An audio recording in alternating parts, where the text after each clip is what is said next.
la ciencia de Dios. Para eso vamos a buscar en el libro de Romanos, Romanos 11:33. Oh profundidad de las riquezas, de la sabiduría y de la ciencia de Dios, cuán insondables son sus juicios e inescrutables sus caminos. La ciencia de Dios. Cuando hablamos de la ciencia de Dios, de forma evidente tenemos que definir términos para poder diferenciar entre lo que es la ciencia de Dios y la ciencia del ser humano.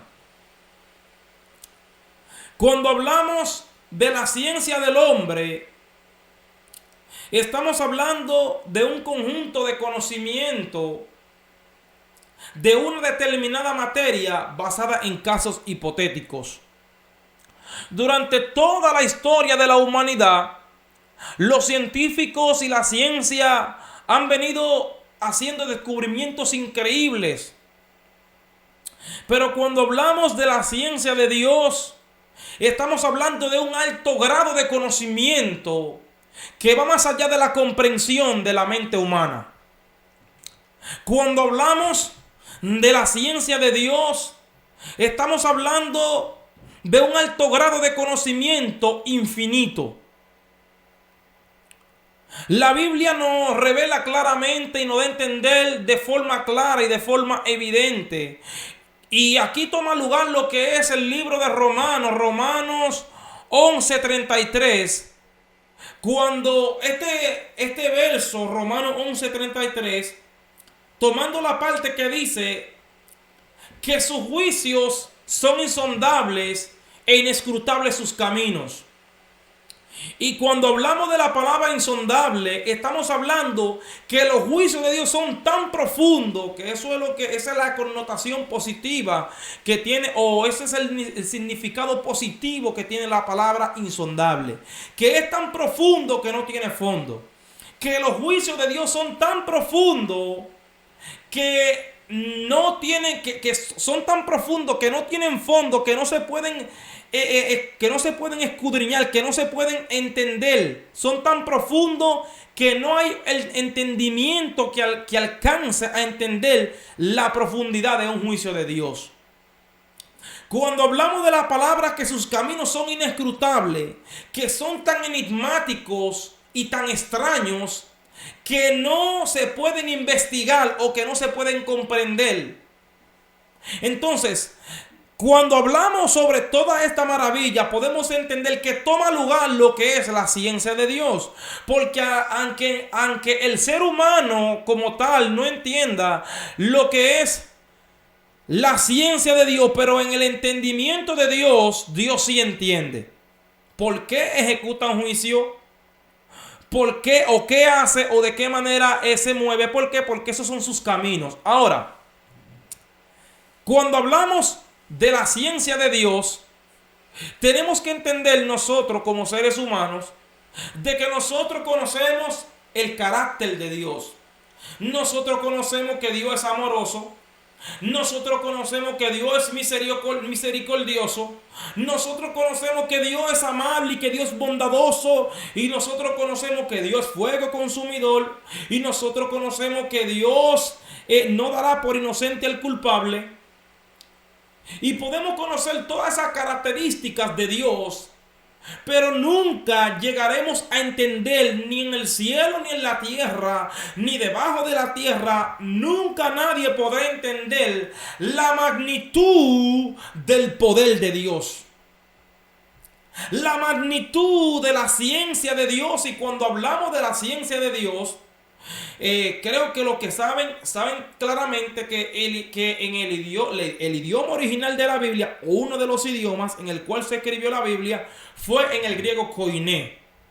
En el griego original en el cual se escribió la Biblia está el griego Elladas, el griego helenístico, el griego medieval. Pero en el griego en el cual se escribió la Biblia fue en el griego koiné, que es un griego que era una lengua muerta que casi que lo dominaba todo el mundo, mientras que los otros griegos los otros tipos de griegos, no todo el mundo lo dominaba. Por eso lo escribieron en el griego koiné. Ahora, cuando hablamos de la palabra ciencia, la palabra que aparece original en el griego o en el Nuevo Testamento, que fue en el cual se escribió en griego, los otros fue en hebreo y en arameo, podemos entender que la palabra que aparece en el libro de Romanos 11:33, la palabra que aparece es gnosis. Y esa palabra significa conocimiento. Pero cuando hablamos del conocimiento, armoniza mucho lo que es con la palabra ciencia. ¿Por qué? Porque la ciencia se basa en un conjunto de conocimiento. Entonces, cuando vemos esta realidad, podemos entender de que la palabra conocimiento y la palabra ciencia armonizan, yo diría, en toda su capacidad, ya que la ciencia se basa en el conocimiento. Entonces, por eso aparece en el idioma original, en uno de los idiomas originales de la Biblia o del Nuevo Testamento, aparece la palabra gnosis, que quiere decir conocimiento. Bueno, dicho esto, cuando hablamos del conocimiento de Dios o de la ciencia de Dios, podemos entender claramente que no hay ser humano, ni en el cielo ni en la tierra, ni ninguna criatura creada que pueda entender la ciencia o el conocimiento de Dios, ya que cuando hablamos del conocimiento o de la ciencia de Dios, toma lugar lo que son los tres tiempos: presente, pasado y futuro. Tres tiempos que nosotros conocemos en parte el pasado, nosotros conocemos en parte el presente, pero el futuro, el único que tiene esa facultad de conocer el futuro es Dios. Bendecido sea su nombre. El único que tiene la facultad de conocer Maisokai, el futuro es Dios. Ningún ser creado tiene esa facultad de entender. Y entonces, cuando decimos que Dios conoce el futuro, entonces ahí toma lugar lo que es la palabra gnosis o conocimiento o ciencia de Dios. ¿Por qué? Porque a eso es que se le llama la palabra ciencia, a conocer algo. Se basa en un conjunto de conocimiento. Entonces, Dios, teniendo todo el conocimiento en su ciencia, puede entender y conocer. Tiene el conocimiento, que a eso es que se le aplica la palabra ciencia, a un conjunto de conocimiento. Entonces, Dios, teniendo el conocimiento de lo que va a ocurrir en el futuro, creo que es una ventaja potencial para el cristiano. Ahora, antes de entrar en ese punto, en el Salmo 147, verso 5, la palabra dice de forma clara de que grande es el Señor nuestro y de mucho poder, y su entendimiento es infinito. Cuando hablamos de la palabra entendimiento, estamos hablando de la facultad de tener una idea de cómo hacer algo, o de la facultad de entender algo. Por eso la palabra dice que es su entendimiento es infinito, hablando de la palabra entendimiento. Entonces, cuando hablamos de la palabra el entendimiento y hablamos de la palabra infinito, que la palabra infinito significa que no tiene límites, que no tiene fin. Entonces, cuando hablamos de la palabra entendimiento, estamos hablando de la facultad de tener una idea de cómo hacer algo. Entonces, cuando decimos que el entendimiento de Dios es infinito, estamos diciendo que Dios tiene 1.000.000, infinitamente 1.000.000, para referirme a una escala muy alta, y infinito para referirme a que no tiene fin o a que no tiene límite. Entonces, cuando hablamos de lo que es que el entendimiento de Dios es infinito, podemos entender de forma clara de que Dios tiene 1.000.000 infinitamente ideas de cómo hacer una sola cosa. De que Dios tiene 1.000.000 infinitamente opciones de cómo hacer algo. O sea, es un alto grado de conocimiento sin límites, que no tiene fin. Ahora, ¿dónde quiero llegar con esta introducción, o con lo que es con esta definición de términos? a que Dios en su conocimiento y en su sabiduría, conociendo el presente, conociendo el pasado y conociendo el futuro, Dios había entendido que el ser humano iba a caer en el pecado, y Dios en su conocimiento y en su sabiduría, conociendo que el hombre iba a caer en pecado, Dios proveyó un medio para que el hombre fuera salvo. Dios proveyó un medio para que el hombre caminara por ese camino y Dios le saliera al encuentro. Cuando hablamos del conocimiento y de la ciencia de Dios, podemos ver que desde Génesis hasta Apocalipsis, la Biblia tiene un solo objetivo, y es que el hombre sea salvo. Porque Dios en su conocimiento y en su sabiduría había entendido que de otra manera el hombre no iba a ser salvo, ya que cada quien busca su resolución para poder ser salvo. Pero Dios nos deja lo que es un manual para que nosotros entendamos que es el único propósito que Él tiene con el hombre después de la caída del hombre, es que el hombre sea salvo. Nosotros tenemos que entender en toda la capacidad de que Dios no quiere salvar del pecado y de la muerte tocante a aquellos que no han aceptado a Jesucristo. El hombre tiene que entender de que Dios en su conocimiento y en su ciencia había provisto o ha provisto un medio para que el hombre sea salvo. Y ese medio se llama Jesucristo. El único que puede librarte de la depresión. El único que puede librarte de Kignamis Tokindalie, de cualquier depresión demoníaca. El único que puede darte vida eterna. No es a través de los ídolos, no es a través de una imagen, no es a través de adorando a una persona que se murió, porque todo eso es en vano. Según el libro de Timoteo, dice que no hay un mediador entre Dios y los hombres, Jesucristo hombre, el único que puede establecer una conexión entre el ser humano y Dios. Jesucristo dijo estas palabras: yo soy el camino, la verdad y la vida, y nadie va al Padre si no es por mí. O sea, tenemos que entender de forma clara que el único que puede abrirle la puerta del reino de los cielos al hombre es Cristo.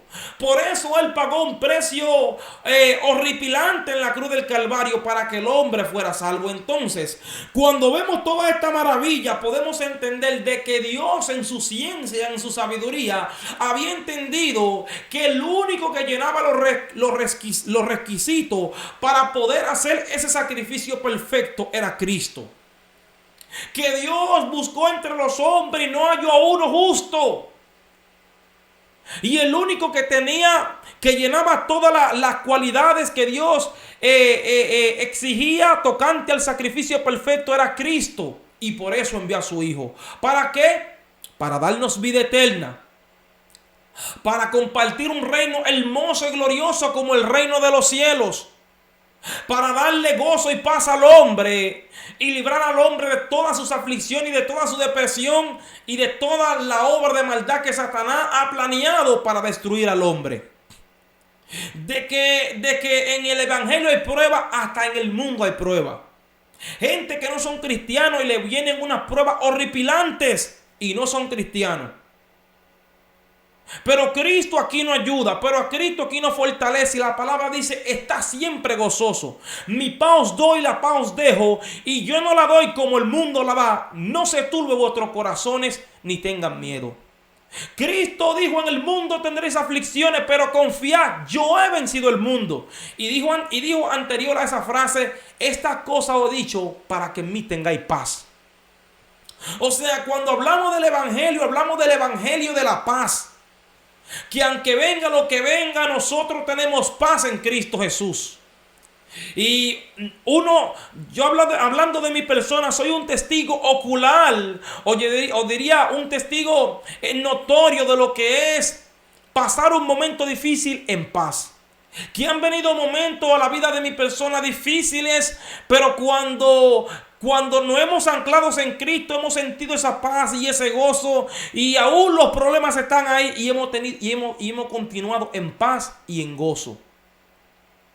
Pero todo este plan maravilloso se ha efectuado bajo lo que es el conocimiento y la ciencia de Dios, porque Dios, conociendo el futuro y conociendo lo que va a ocurrir, nos puede advertir a nosotros de antemano o previamente, para que nosotros tengamos el conocimiento de lo que Satanás va a hacer en contra de nuestra vida y nosotros podamos apercibirnos y escapar del lazo del cazador. ¿Cuántas veces Dios le ha dicho a una persona, tal día tú vas a morir?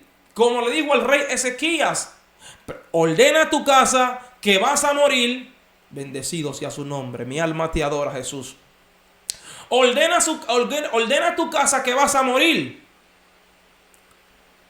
Pero después aquel varón de Dios clamó y le reclamó a Dios, o le declaró la fidelidad que él había tenido con Dios, y Dios le añadió 15 años más. Pero cuando hablamos de aquella persona que no ha aceptado a Cristo, la mayoría de veces Dios le advierte: arrepiéntete, porque la muerte va a alcanzarte, porque la muerte está a punto de tocarte. Y la mayoría de veces las personas no lo hacen, no se arrepienten y caen bajo la condenación y se mueren y se van al infierno. Pero cuando hablamos de aquellas personas que han escuchado, podemos entender que ahí toma lugar lo que es el conocimiento, la ciencia de Dios, que Dios, entendiendo que esa persona iba a morir en el futuro, conociendo que ahí toma lugar lo que es el conocimiento y la ciencia de Dios. Dios, conociendo que esa persona iba a morir, le advirtió. La persona tomó la advertencia, aceptó a Jesucristo y Dios le libró de la muerte. O sea, qué maravilloso es conocer lo que es la ciencia de Dios y el conocimiento de Dios, de que algo que antes ocurra, Dios puede advertirte y puede decirte: apercíbete, prepárate, porque esto te va a ocurrir o porque esto te va a llegar. No necesariamente tiene que ser algo yo diría, de batallas espirituales o de una prueba, sino puede ser algo también de bendición. Que Dios te diga: este año voy a bendecirte en toda la capacidad. Este año voy a ayudarte a que me busques más. Y todas esas son bendiciones hermosas que Dios puede decirte previamente o antes que ocurran, para que tú comiences a tener fe en Él, para que tú comiences a apoyarte en esa roca y decir: Dios ha dicho que va a hacer esto conmigo. Dios ha dicho que va a ayudarme. Pero cuando vemos esta realidad, podemos entender que lo que tomó lugar en ese momento fue la ciencia de Dios, de que antes que algo ocurriera, ya Él nos lo había declarado a nosotros. Y tenemos esa ventaja inmensa de que Dios conoce lo que es presente, pasado y futuro. Y cuando hablamos del futuro, hablamos de conocimiento. Hablamos de la ciencia de Dios, y toda la Biblia desde Génesis hasta Apocalipsis está basado en la ciencia de Dios, en el conocimiento de Dios, diría plasmado lo que es en las Escrituras para nuestro bien, para salvación de nuestras almas. En este día quiero decirte que el único que puede ayudarte, que el único que puede salvarte, que el único que puede darte vida eterna es Cristo, porque Dios en su conocimiento había entendido que el hombre necesitaba un Salvador y lo envió, y ese Salvador se llama Jesucristo. En este día acepta a Jesucristo y haz esta oración conmigo. Sírvele de todo corazón, séle fiel y nos veremos en el reino de los cielos. Dios te bendiga. Haz esta oración conmigo. Señor Jesús, te acepto en mi corazón. Perdona mis pecados.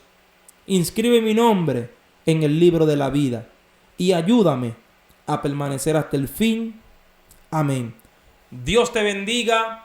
Este es el hermano Ambioris. Que la paz y el amor de Dios esté con todos vosotros. Amén.